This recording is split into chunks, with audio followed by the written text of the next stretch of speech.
Hi guys, welcome to another episode of Game On, October edition, complete with spooky lighting. Today we're going to be talking about a game that was sent to us for review by our friend Phil at PB Publishing, and it is called The Haunt 2.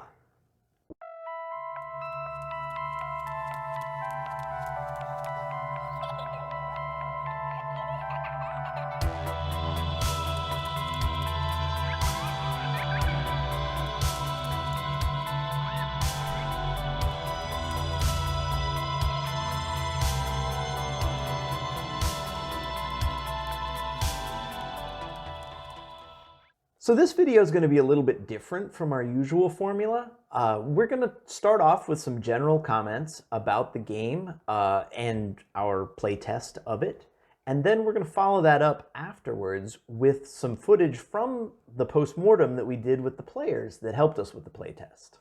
Yes, and we will make sure to mark that the spoilers at the second half of the video. The first half of this video should be spoiler-free. Yep, we're not giving anything away before we cut to the post-mortem, so you guys won't have anything ruined for you. But after the cut, just be aware that you may hear some stuff that reveals some things about the game. So if you don't want that, stop at the break. Yes, and if you do like this kind of video and you want to see more of it, make sure to hit the like button so that we know. Leave a comment for us, and also, if you're not subscribed, hit that subscription button. Thank you, guys. Please. Yeah, thanks. I love this game. And I'm not being paid to say that. I really, as a game master, this was a very fun game to run. I agree with you. Look, full disclosure, he sent this game to us to play, test, and we did, and it's the first game that we've played in, a year and a half in person. I mean, Justin and I get together, but we haven't played around a table with a troop of players in a long, long time because of, well, you know why. You don't need me to tell you unless you've been living under a rock, in which case, go out and get vaccinated because you didn't get any help living under a rock.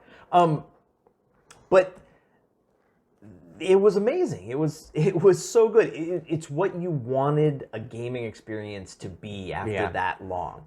And a good bit of credit goes to the fundamental solidness of this game. Yeah. It's definitely a game that, as you said earlier today, you said that this is the kind of game that gets you in the mindset quickly. And what I like about it isn't really faff about. It gets you into the action, and it gets you sufficiently creeped out. Yeah. Look, this game it achieves one of the hardest things that you can do in sort of a horror-themed game. It overcomes the inherent cynicism of experienced gamers and successfully creeped us out and got us in like a spooky vibe. Like, you don't have to work to suspend your disbelief. It just feels right from the get-go and gets you in the mood. And that's hard to do, especially for people who have played a bunch of them, and it's like getting them into that, like, feeling it sensation is tricky, and this game does it. It really does. It does. I do want to say that Phil highly suggests you being 16 years or older to play this game. I think that's fair. Yeah. I think that's fair. There's some disturbing material in this game, as there should be in a horror game. But I would say it's the right amount of disturbing. Like, everybody's got a different level. But this isn't, like, over the top, but it's enough to get people out of their comfort zone a little bit. And that's what you need if you're going to get immersed in the game and feel like, eee. Which we did. Like, it creeped us out. It was good. It was good. Yeah, it was one of the few games I think I've ever run or been in just in general where knowing the reason behind the bad guy just kind of made me go, damn. Well, and that's what's fun is 'cause Justin ran it, so he knew that stuff. We as players got to discover it as we went, and so we got an even more potent version of damn. So it was good. The pacing was good. Yeah. Like it doles out the action at a good, consistent pace. you never sort of fall off a cliff activity-wise, but it gives you little breaks, and then you get going again. So the cadence of the game was right. The cadence of the game was awesome. I do want to say that we found that midway through the game, the difficulty spiked immensely. Yeah, that was true, and that may be partially because of how you have some choices about how you go through the physical setting of the game, and some of that may have been how we chose or where we chose to do certain things. But I do think that there is a big step up that happens. Yes. And I could see how like it put us in some significant jeopardy in one particular encounter, and I could see how if the party that was playing this game wasn't built quite right, or some other factors were at play, that could have been a pretty lethal encounter. Yes. And we do want to say that we did play as 4 level 6 characters. We did have 5 planned. Yep. We were a slightly smaller troop than is maybe recommended, right? Yeah. They said 5 to 6, was it right? And then there's also, it accommodates for a slightly larger group where you can start at 5th level and level up to 6th. Yeah. But we just played a 6th level character, so we didn't have to level up. And also, you had input into the character creation. You kind of steered the character creation so that the party was built to be appropriate to the setting. If you had a random group of traditional D&D characters that stumbled into this environment and maybe weren't optimized for it, you could be in a bad way if you're because you could just not be prepared for what comes your way. But what I do like about this game is that you can drag and drop it into any setting that you need to for D&D. That is true. Yeah, you could weave this easily into an existing campaign or kind of build it as a component into something. And don't be afraid because it says 2 on it that it has to be played second. We didn't. Yeah, actually, there is a review that we did online of it, of the first version, but these guys didn't need to know that at all. But we didn't play test the first version. We've just play tested the second chapter, and it plays standalone perfectly well. Like, you don't feel like you're missing anything by getting into the game at that level, which is a nice thing. And that's a little bit of a trick, a nice trick for the author to have crafted it that way, where you don't really feel disadvantaged or that you missed out on backstory.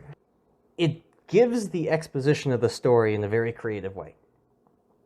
Which I think is key, actually. Yeah. This was really good. I don't want to give anything too much away, but let's just say that you learn the story through handouts and experiences. Yeah. Well, look, box text can come off a little bit dry, right? So anytime you can come up with a more creative delivery method for the exposition in the story, the boilerplate stuff that the players just have to know. Anytime you can do that in a creative way, it's going to help keep the players keep immersed and in the moment. And this game does a very good job of that. Awesome. I think it does. With the handouts, with the presentation, even the stuff that you read in the form of box text is delivered in a creative way without telling you exactly what that is. Again, for spoilers, it's well done. It really is. Yeah. One thing I would say, expectation-wise, there's not much in the way NPC interaction. Yeah. This isn't a role-playing off of NPCs type of environment. If you're going to have role-playing, it's going to be between PCs. It's not going to come from external sources. It's a dungeon crawl disguised as something else. Yeah, but really cleverly disguised. It's reskinned so effectively that you don't ever feel like you're in a dungeon crawl, even though you're essentially in a dungeon crawl. I mean, it's structured like a dungeon crawl in many ways, but it doesn't feel like it. And that's a neat trick, because if you got a bunch of experienced gamers who are doing a format that they should be intimately familiar with, but they didn't notice because the texture is good enough that it distracts you from the structure. Yeah. Yeah. I'll stay, as a game master, I was incredibly satisfied with this game. Yeah, and the players, I mean, we were all, you guys will see in our post-mortem, everybody's got a smile on their face. Everybody was really happy with how this thing turns out. Is it perfect? It's not perfect. There are a couple things that we thought, oh, maybe could have been different. That's true of every game ever. But look at the tone, look at the mood in the post-mortem. Like, everybody had a blast, for sure. So if you're looking for a quick prep, awesome Halloween game that gives you a lot of ambiance, Yeah, I'd say pick up The Haunt too. This and a crazy value too. I mean, that's not the most important thing, but look, we all love to save a buck, and this game gives you a lot, and they don't ask a lot in terms of price. What's the it was PDF? it was less than $6 on DM's Guild For the PDF version for the yeah. one chapter, and then you can get all 3 chapters bundled together too, can't you? Yeah, for it was like $12. And then there's also the hardcover book, which we will be talking about soon. Yeah, as soon as we get our copy of the hardcover, which comes with a bunch of extras like maps and minis and stuff like that. I mean, they deliver a ton of content value for what they're asking for. Obviously, the hardcover book is going to cost more than the PDFs, but still very reasonably priced for what you get. Phil Beckwith, I love PB Publishing. Yeah, no, my first experience so far has been a glowing recommendation because we really had a good time, and you'll see us talk about that more. Yep. We're gonna do more than just this one video on it, but yeah. So if you're not looking for spoilers, Yes. and now, without further ado, we're going to cut to the post-mortem with our players. Do you want to credit our players here so we know who we're seeing? Oh yeah, you guys will see Spencer and Kevin. Yeah, I'll label them on the video, and you'll see Matt, Wendell, and myself. Yeah. So be prepared for that. So that comes now. But thanks, guys, for tuning in. If you don't want the spoilers and you're clicking off now, we appreciate you watching this far, and like and subscribe and look in the description for the links to all the games. For sure. Thanks.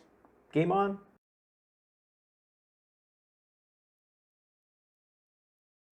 I'm happy that we got to play in person again.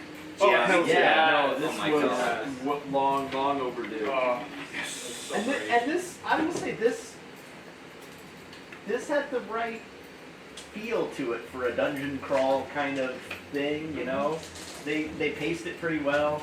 There was enough variety to the opponents. Did it feel like a Halloween-y kind of game? Oh yeah, It's got a creep factor. I would feel. definitely say the creepiness is there with all the dead babies and all the And poop. Oh yes. props are props to the props. Like props to the props Yeah. as always. So he sent you the PDF or whatever is included, and you printed them and named them. Yep, and I named them myself. Now, what would you say you didn't like about this? It's easy to say what we liked about it. Well, we could easily say that we completely dodged what was arguably the hardest fight. But I don't necessarily know that we lucked into being able to do that. That's true. Right? Like, just because of the order that we found the rooms. That is true.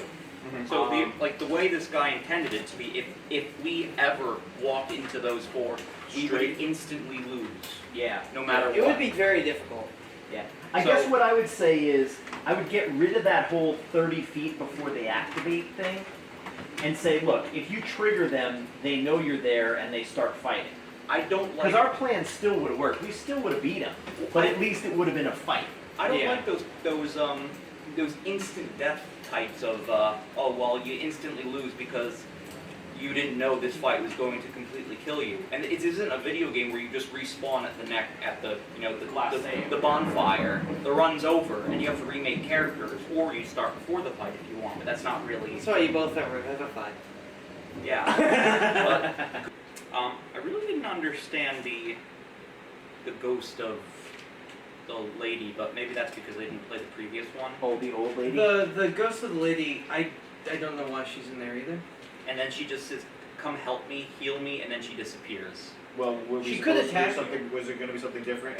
She'll attack you, but Of so course. I because you repaired one of the real versions of the god, because that wasn't actually her. That was like a spectral projection of her, Well, yeah. and you kind of scared her away. So, but she would have just fought. It would have just been another bait and switch kind of fight, like the Deva was.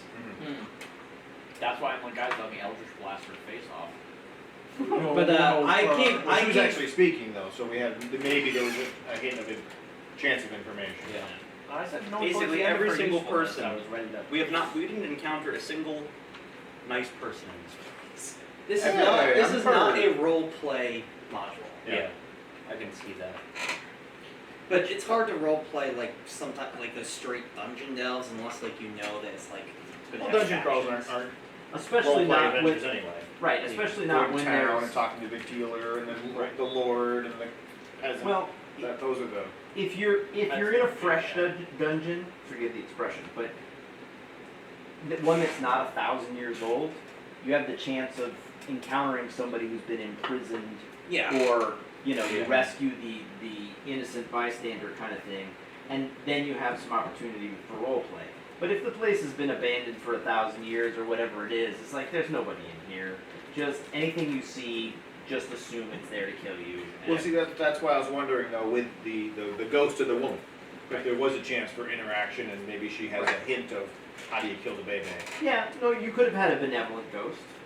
I guess that would have been possible. Because she was the patron, so you would assume that she's a goodly nature. There's at least a chance, yeah. I think if I made the connection that the evil doll created the drawings, I may have made that link better. Right, because we didn't know the origin of the drawings. Maybe one of the visions has a hint Right. of the kid drawing out. Or maybe have the other thought I had was, what if the doll or the baby or one of the baddies was trying to get the papers from you? Right? If they were like trying to steal them back or something Yeah, well, like that. she said the first thing she said is, "Bet you can't find all 5." I mean, I didn't think that they were.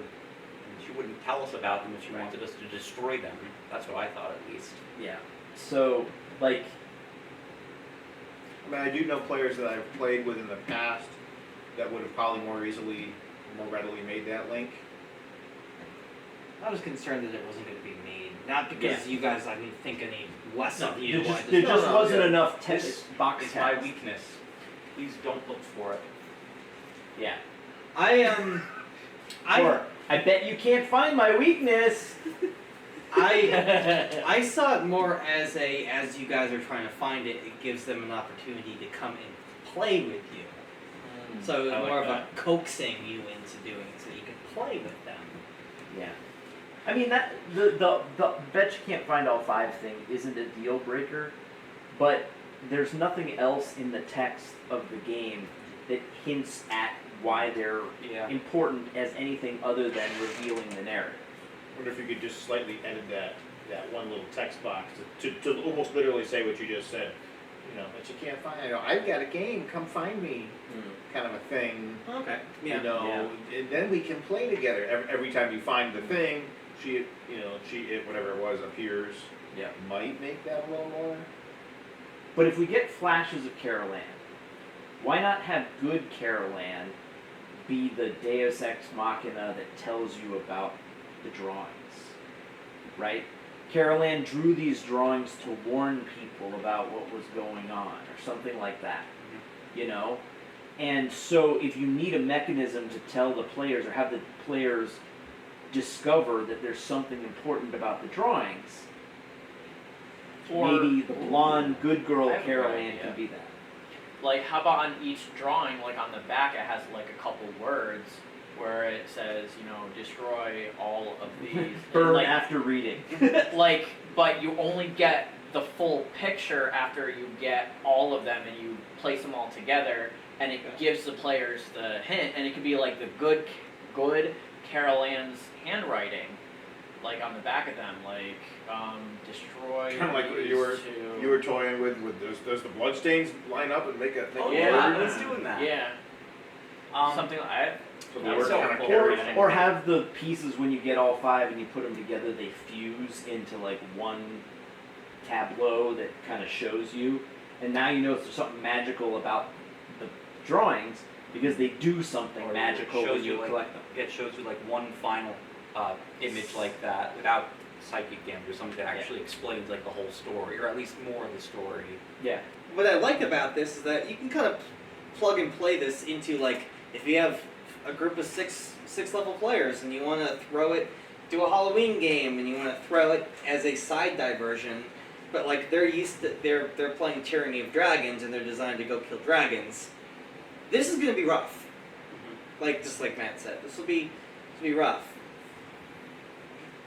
But I think that the DM, right on the front cover, it says this is an ultra deadly dungeon. So maybe they won't do it. You know, maybe they'll just pass it, because this is advertised as being a meat grind. You know, so, and it is. Even with you guys purposely built, that slog with that Thor would have just.